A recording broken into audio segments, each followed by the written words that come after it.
Okay, good morning, everyone. Is it still morning? It's still morning.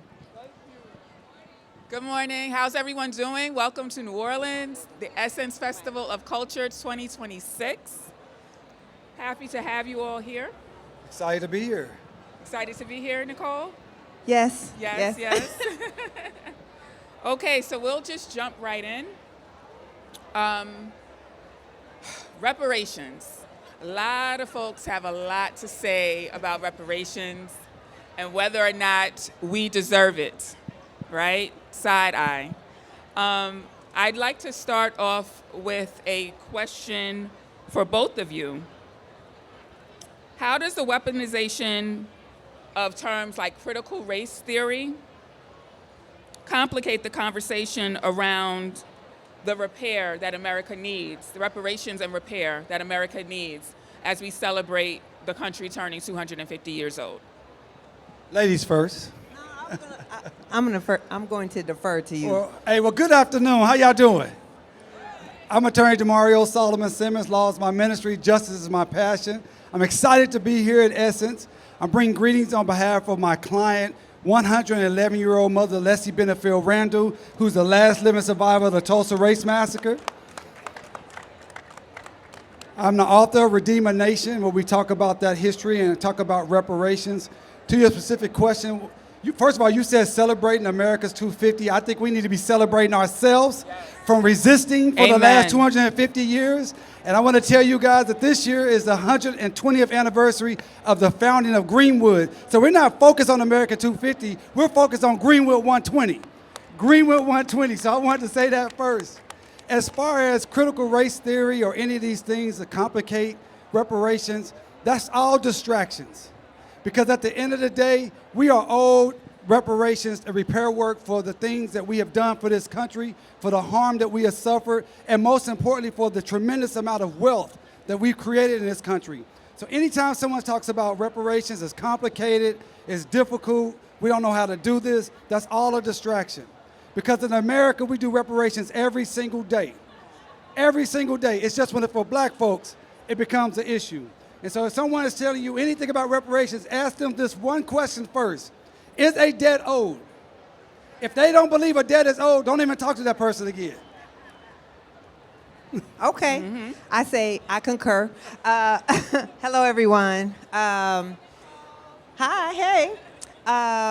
So one, I'm going to agree with Damario that this is a commemoration. It's not a celebration for us, but we do have to obviously acknowledge what they count as the 250th year of this country, because if we don't acknowledge that, then we also erase our presence. That's right.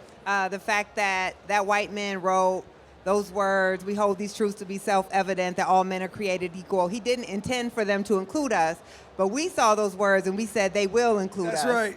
And we have fought ever since 1776 to make those ideals true for all Americans. So we should acknowledge the 250, but certainly we're not celebrating. And for all we know, this might be the beginning and the end. As far as critical race theory, I don't address that at all. Black folks have been fighting for reparations almost as long as we had slavery in this country. Elizabeth Freeman was one of the first people to actually sue. She sued for her freedom and a pension, and that was in the 1700s. So critical race theory doesn't distract. It doesn't make our work any more difficult. This country, even during slavery, did not believe that we were owed anything. Right after slavery, black folks were trying to get reparations. They didn't think we were owed anything. And you could just look at the example of Tulsa, right? Oklahoma had its own commission that studied the issue and came back recommending reparations. And they shelved the commission. They refused to pay reparations. And now they're trying to outlast the final survivor of the race massacre, because what they always say is today, nobody alive today was in slavery. Well, reparations is not just for slavery. Reparations is for 100 years of racial terror, 100 years of racial apartheid, and the ongoing damages that black Americans experience today. So we don't even need to talk about critical race theory. If they want to use critical race theory, they were opposed to reparations anyway, and they're just trying to find another excuse. And so we don't need to even engage in that propaganda. Facts. Absolutely. Nicole, you touched on racial terror, and I have, by all means, you can both answer this question, but Mario, I specifically want to know your thoughts on how we can amplify the conversation around Black Wall Street, not just being in Tulsa, Oklahoma. Because I'll be honest, I was good and grown when I learned that there were Black Wall Streets, thriving Black communities with economic success, Black-owned businesses throughout the country that were demolished because of white jealousy and evilness. I get really worked up about this, sorry. So, the narrative is that, Black Wall Street, we talk about it in the singular sense. There were dozens of Black Wall Streets in America that were, just completely destroyed. How can we make that more of a louder conversation, especially with our children? Because it's not something that's taught in schools, but we need to make sure that we pass that on to the younger generation, that this idea of creating Black wealth is not new. We've been doing it. Absolutely. And one thing I always say, and I talk about this extensively in the book, that there were hundreds of communities around the country that were decimated, and not just Tulsa. The thing that makes Tulsa, the Tulsa Race Massacre, the only thing that makes it unique is the size, scope, and scale of the devastation, and number two, the documentation of what happened. So in Tulsa, you have a community of about 11,000 residents, but at any time you can have 20 to 25,000 people that's in the community because they're working, they're building commerce, they're living with family, visiting family. And so that's what we're talking about as far as the size, scope, and scale. Greenwood was bigger than Harlem, New York. Greenwood was 40 blocks. It was 4 square miles. It had over 1,550 homes and businesses that were burnt to the ground. Over $200 million in property damage alone was destroyed. And then when you talk about the documentation of it, we have hundreds of photos. We have hundreds of insurance claims, which I have reviewed all of them. So we know what was lost with very particularity, specificity. They were losing bedroom suits and encyclopedias and paintings, and we know where the people lived and what they lost. And there's actually even video. There's actual video of the massacre. So that's what makes Greenwood unique. Now to the Black Wall Street, that's really a misnomer, because Greenwood was not it was not Wall Street. Wall Street is a place of exploitation. It's a place of extraction. It's a place of rampant capitalism. That is not what built Greenwood. That is not what built Black communities around this country. It was mutual aid. It was working together. It was community love. And one of the things we want to make sure when I talk about my hometown of Greenwood is that, yes, we did have the most Black millionaires per capita in the history of this country. Yes, we did have the most Black professionals per capita in the history of this country. But that is not what made the community great. That is not what made the community special. It was the community love so much that those rich, prosperous, educated Black folks put everything on the line to protect a 19-year-old shoeshine boy named Dick Rowland, who they tried to lynch for falsely accused of sexually assaulting a white woman. That is what is going to build our communities around this country again, that community love, and not focus on this capitalistic Black Wall Street story. Thank you. So Nicole, there's a lot of doom and gloom in the news. Well, there's always been for us, particularly now with the current administration. However, sometimes the public can sort of feel fatigue about the news and so forth. What responsibility do media outlets, because you're a journalist and a storyteller, what responsibility do we have in the media to make sure that despite the public fatigue that we continue to tell these important stories? So I feel the fatigue and the doom and gloom as well. And we should be clear, we should feel that. These are dark days. For most of us in this space, if you were born after 1968, with the passage of the last of the great civil rights legislation, the Fair Housing Act, most of us have not lived in the America that they are preparing for us, right? We were born in a society where at least Black people had legal equality, if not actual equality. I was born in a society that had affirmative action. I was born in a society where women had control over their reproductive rights.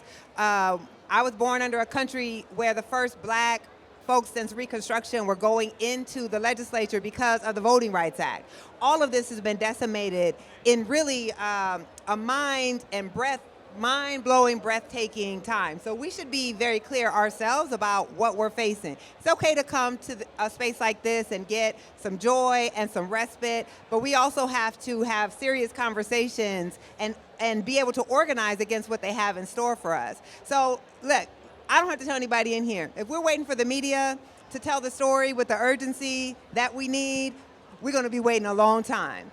Mainstream media has typically failed to tell us the information that we need in order to be able to organize against this. Mainstream media has not taken the threat seriously because it's run by people who largely think they're going to be okay. We know our communities are not going to be okay. So, of course, we have a role. I mean, my shero is Ida B. Wells. Ida B. Wells said the people must know before they can act, and there's no educator like the press. But Ida B. Wells was writing from a black press. She wasn't writing from hoping that the mainstream press was ever going to give us the information that we needed to uphold our democracy. So what I would ask people to do, though, is understand the difference between a journalist and a content creator. Okay? The people that you follow on social media, I'm not disparaging them. They're getting the word out. But they don't have the same ethics that we have. They don't have the same standards. We need people who actually will go out and report the information. The content creators are taking the information we report and they're commenting on it. We're not discerning enough between what's a credible source of information. We're not fact-checking. So we also have to be responsible for how we consume information and making sure that we're getting the proper information from the proper sources. There are a lot of black journalists out here who are trying to ensure that our communities get the information that we need, but y'all have to consume it for us to be able to do it. Amen. For the fact-checking and the lack of it on social media. So Mario, you mentioned that community was essential in building Greenwood. What are other ways that we can hold space for the triumph and the joy in the midst of recognizing the trauma? Like holding both of those things at the same time. Sure. As I lay out in the book, I call them the 5 Think Greenwood principles. These are the 5 principles that built Greenwood, but can build Greenwoods across this country. Because Greenwood was just as much a physical location as it was a state of mind. And that first principle I already talked about was just community love. And that's loving ourselves in such a strong way that we're willing to put ourselves on the line for each other. That second principle was a freedom mind state. See, people came to Oklahoma and Greenwood to be free, to be self-determined, to be with each other. And we have to get back to understanding that's what's most important about us today, is to make sure that we have a freedom mind state to build for ourselves. Third is ownership. And not just ownership of property and assets, that's important, but ownership of our culture, our lives, ownership of our mentality. We have allowed so much of this American mentality to seep into our black African-American community, and that's really killing us. The fourth issue is we need wealth circulation. And this is circulating our dollars, but it's also circulating our wealth. And I like what Nicole stated. One thing about wealth circulation, she's right, there's a difference between a journalist and a content creator. Because part of that circulation is that wisdom she just gave you all. So you can be making sure that we're circulating that to your family members and your friends as they're consuming this content to know what the difference between a journalist and a content creator. That's part of that wealth circulation that we must have all across this nation. And fifth and foremost, we must have willful resilience. As Nicole said, I was born in 1976. I just turned 50. And so, me too. Yeah, good, congratulations. So as she stated, my whole life was an upward trajectory. Right. But now we're on a downward slope faster than we could ever imagine. And so we have to have the same willful resilience that our ancestors had. Those who walked the Trail of Tears, those who endured enslavement, those who endured Jim Crow. My grandmother was a sharecropper. Those who endured sharecropping and redlining and lynching and all those things, we have to have that willful resilience. And we take those 5 things, and I believe we can recreate Greenwoods all over this nation. You can take those right now to your community and create a Greenwood in your community. Can I Absolutely. Just to bring us back to the issue of reparations, because I think what's really important is we have allowed other people to frame the issue of reparations outside of ourselves and outside of what the actual demands are. We need to understand that slavery was an economic system. So we're taught to think of slavery as a racist system. They did not go to the continent and steal some 15 million human beings and force them across the Atlantic Ocean just because they didn't like black folks, right? They did it to exploit our labor, right? In the belief that under this system of capitalism, you could do anything to extract wealth, even buy and sell human beings. So we were brought here as free labor to build the economic backbone of this society. It was an extraction. Imagine, right? 250 years of working for someone else, and you don't get to earn a dollar or keep a dollar of your own wealth that you have created. That is what reparations is about. When we look at Tulsa, the Tulsa Race Massacre was an economic terrorism. That's right. It was not that they That's just right. didn't like black folks. It's that they saw black folks having success, right? Ida B. Wells talked about this when she exposed lynching, that lynchings were economic crimes. Yes. They were lynching, as she said, they lynch us not for our crimes, but for our successes. So we need to understand when we're talking about reparations, it's not just that black folks are sitting up here not wanting to work, wanting a handout. It's not a handout for you to repay to me what you stole generationally from me. Yes. So right. we need to understand, so often we're the ones opposing our own repair. Yes. And I don't care what we spend money on. If you owe me money, you don't get to dictate to me how I spend my money. My money. But if you read the final chapter in the 1619 Project, I take every stereotype they have used against black folks, which we believe about ourselves, right? There's nobody who's harder on black folks than black folks. They don't even need to That's say a bad word. things about us. We will say it about ourselves, but everything that they say we're supposed to do with money, we already do. We actually save more than white folks. We just have less money to save. That's right. We're the most likely of all groups to invest in education for our children. We just have less to invest. Marriage does not close the racial wealth gap for us. Homeownership. Home ownership, education, none of these things close the racial wealth gap because we did not create the wealth gap on our own. This was a systemic deprival, and so we need a systemic solution. So we have to free our own minds from them making us think that we're not owed anything and we want a handout. You can't have used our labor for free for 250 years. Jim Crow was also a system of economic exploitation to try to keep us an exploitable class of labor. My grandmother was a sharecropper. My father was born on a sharecropping farm. This was a system of exploitation. You can't do that for 350 of the 400 years we've been in this country and then call us lazy.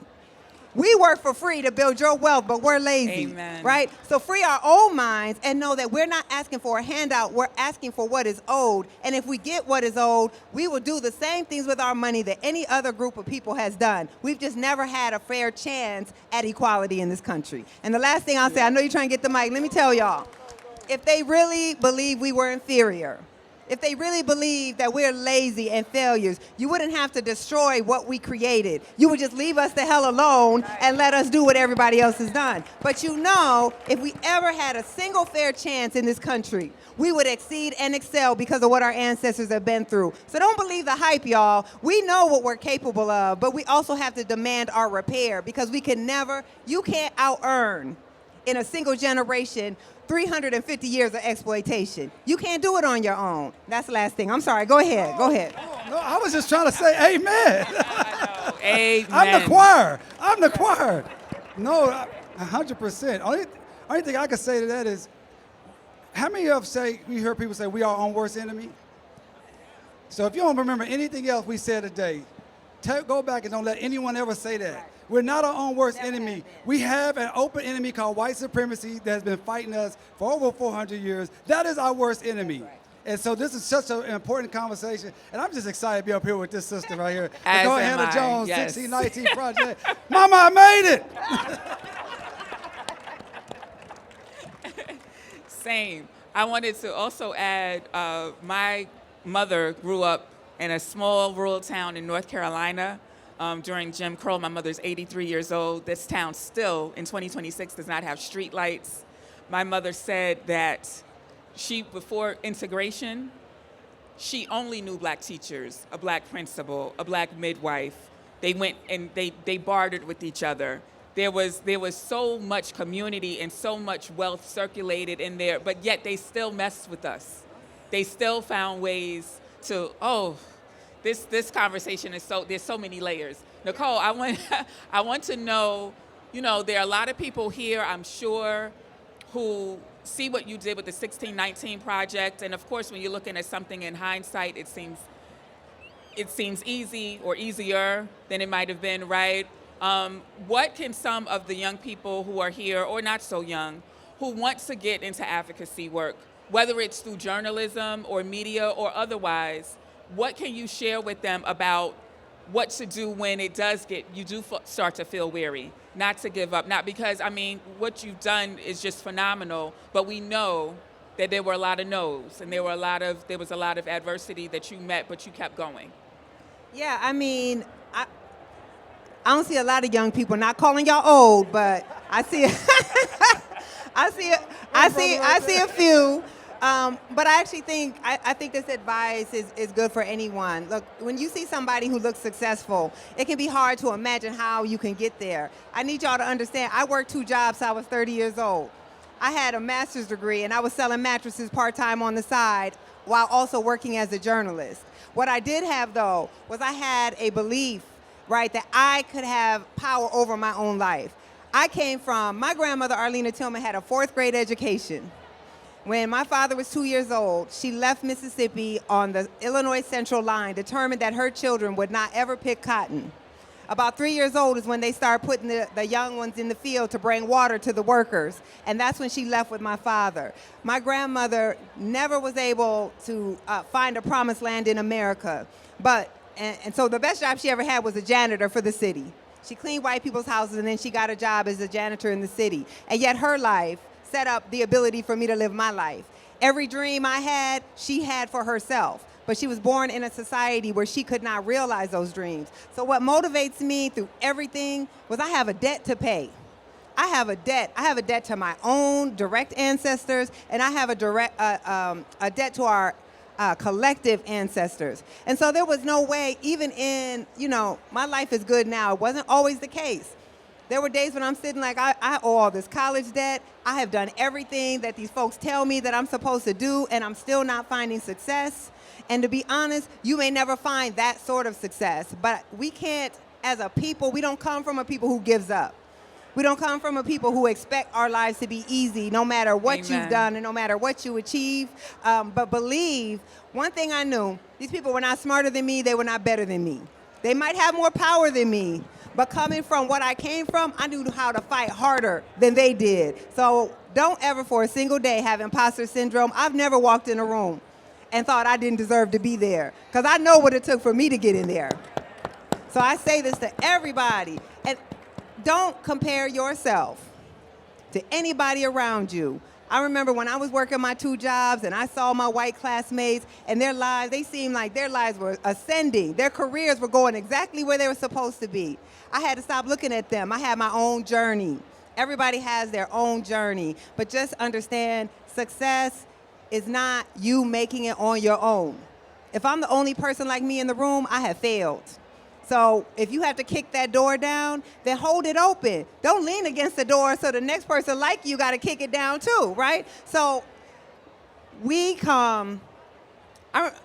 sorry, I get passionate. I remember when I was young, and I always had a very skeptical mind. Like things that other people accept, I always question. That's why I'm a journalist, right? I'm very skeptical. And I remember people used to say, we come from the strongest people.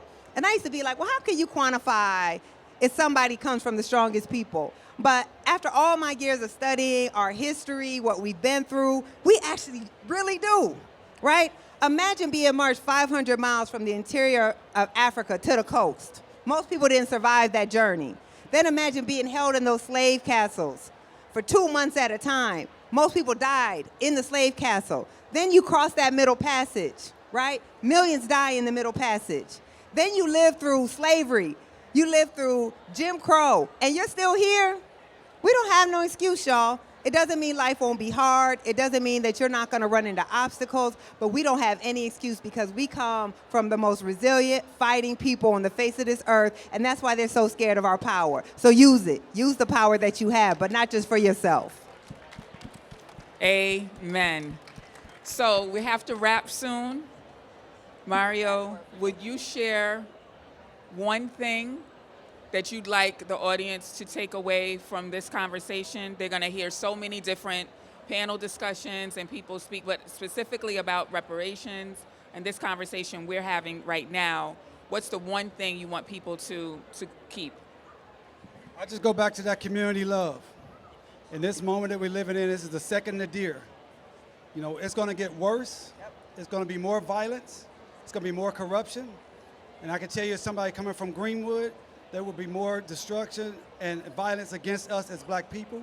And we must have the strongest community love that we can possibly muster. And it starts first in our own families, which is the most difficult place sometimes for some of us.